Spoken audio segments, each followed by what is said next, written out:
O'rtoqlar 00:22 sizlarga aytmaganim, Chilonzor hududida 12 ta zakaz 1 soat ichida atmay ketdi. Zakaz qabul qilamiz, shuoti atmay bo'lyapti. O'rtoqlar, iltimos sizlardan sabringlar yetmas ekan, nima zakaz qilasizlar?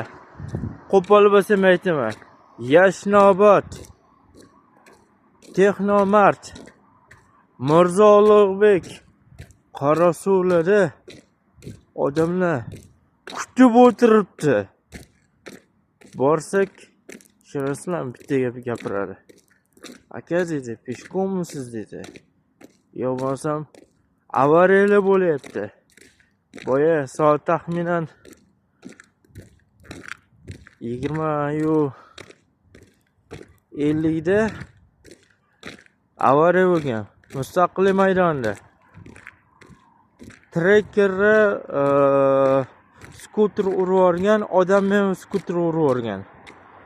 Endi balkim ba'zi joylarda adashgan bo'lishi mumkindir. O'rtoqlar, iltimos sizlardan sabr qilinglar.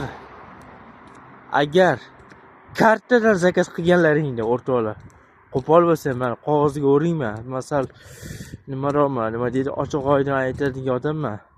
Men internetda gapirishdan qo'rqmayman, hayotda gapirishdan qo'rqmayman. Ayoq o'tirmaydiganlardanman. Gap qisqasi, to'qlik, sho'xlik qo'ysalar. Gapim shu.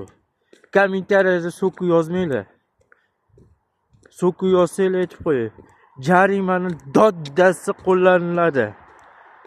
Men qo'llamayman. Tegishli joylar kuzatib, o'zlari gaplashib olishadi o'rtoqlar. O'shanga qarab kommentariyada yozaveringlar. Men kommentariy o'qishga vaqtim yo'q. Ishim juda tiqilyapti.